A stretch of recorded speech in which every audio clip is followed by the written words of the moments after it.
ખંભાળિયામાં 3 માળનું જર્જરિત મકાન જમીનદોસ્ત થયું। ખંભાળિયા શહેરના હાર્દસમા મેઇન બજાર વિસ્તારમાં આવેલ રાજરા રોડ સ્થિત એક જૂના અને જર્જરિત મકાનનો કેટલોક ભાગ ગઈકાલે મંગળવારે સાંજે જમીનદોસ્ત થઈ જતા આ મકાનમાં ફસાયેલ 7 જેટલા વ્યક્તિઓ પૈકી એક વૃદ્ધા તેમજ 2 બહેનોએ બચાવવા માટે તંત્ર દ્વારા મોડી સાંજ સુધી રેસ્ક્યુ ઓપરેશન કરવામાં આવ્યું। લાંબી જહેમત પછી પણ દાદી પુત્રીઓના નિષ્પ્રાણ દેહ જ સાંપડ્યા હતા।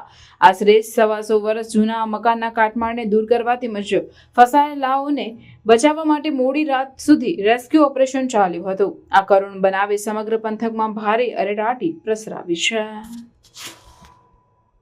મકાન હતું, અમે એમાં રહેતા હતા અને ઓચિંતાનું અમે ઉપર કામ કરતા હતા। અવાજ આવ્યો વળગડતો, 3 જણા નીચે હતા, 5 જણા ઉપર હતા।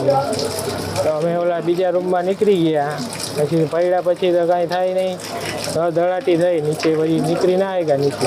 એક જૂનવાણી 3 માળનું મકાન હતું, ભારે વરસાદને કારણે બેસી ગયું છે, તો અંદર 3 વ્યક્તિઓ ફસાઈ ગયેલા હોવાનું જાણમાં છે। તેમાં એક 70 વર્ષના માજી છે અને એક 16 વર્ષની દીકરી અને એક 17 વર્ષની દીકરી છે। માજીનું નામ પ્રાથમિક રીતે કેસરબેન કણજરિયા જાણવા મળે છે। હાલમાં અત્યારે એનડીઆરએફની ટીમ, ફાયરની ટીમ દ્વારા અત્રેથી રેસ્ક્યુની કામગીરી ચાલુ છે। ટૂંક સમયમાં એમને બચાવી લઈએ એવી અપેક્ષા છે।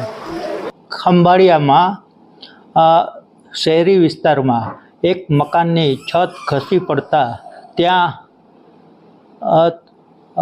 3 લોકોના મૃત્યુ થયેલ છે। ત્યાંથી રેસ્ક્યુ કરી અને અહીંયા સારવાર માટે લાવેલા હતા, પણ એ 3 મૃતદેહ જ આવેલા હતા અને અમારા દ્વારા તેને તપાસી એ મૃત હતા, મૃત જાહેર કર્યા છે। અફસોસ છે કે અમે એને સારવાર આપી ન શક્યા અને કંઈ કરી ન શક્યા।